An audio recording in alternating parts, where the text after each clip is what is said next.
All right, let's talk about the ISTJ's tertiary function, introverted feeling, or as I like to call it, the secret emotional volcano buried under 20 layers of I'm fine.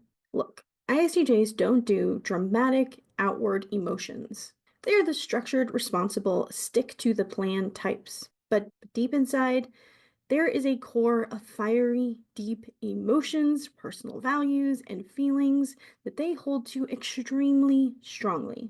Usually, when you will see that side of them, it's when someone has violated their personal moral code. CJs don't really trust their tertiary function. They're too busy making their external world make sense. Rules, check. Schedules, check. Unwavering belief in logic and fairness, double check. But here's the thing, FI, introverted feeling, is subjective. Introverted feeling is all about your personal values, your personal moral code, the why behind everything you do. And because it tends to be underdeveloped in young ISTJs, it's a little awkward. Like a teen ISTJ might have one ultra-specific cause that they are deeply passionate about. Let's say recycling. If someone throws a soda can in the trash, suddenly this reserved, practical, serious person becomes a crusader for environmental justice. After all, do you hate this planet? And then they feel weird about how emotional they just got, so they go reorganize their sock drawer to cope. Fast forward to their 20s and 30s, and FI starts to develop more naturally. They still don't go around spilling their feelings to random people. They'd probably rather eat a stapler. Instead, they start refining their moral compass. They start looking at what makes sense to them from a value perspective, what emotionally makes sense, what feels right to them. Instead of following the rules, they start questioning.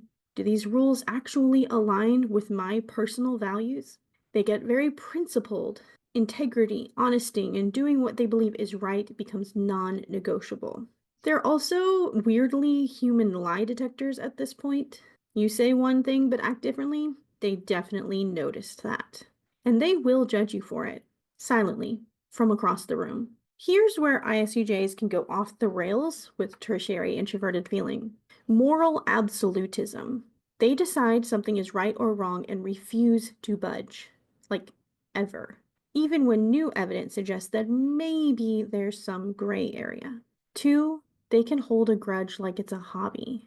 They might not say they're mad, but they remember forever. 3, they might expect others to have the same moral code and be confused when they don't. What do you mean you don't send a thank you note after someone gives you coffee? What are you, a heathen? Here's the secret. ISTJs actually love people who embody introverted feeling well. They find comfort in people who are authentic, honest, and say exactly how they feel. That's why they actually tend to get along pretty well with feeling perceiving types. If you look at Jungian analyst John Beebe's work, you will see that he called the tertiary function the eternal child in all of us. So for ISTJs, introverted feeling has a childish, playful, creative quality to it. And when we have a eternal child function, we often are drawn to people who have that function in a hero or parental role.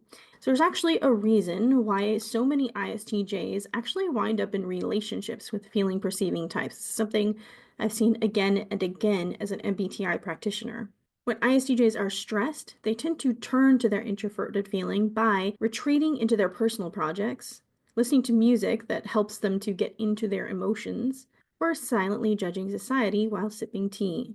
So if you're an ISTJ, respect your introverted feeling, but don't use it to make yourself self-righteous.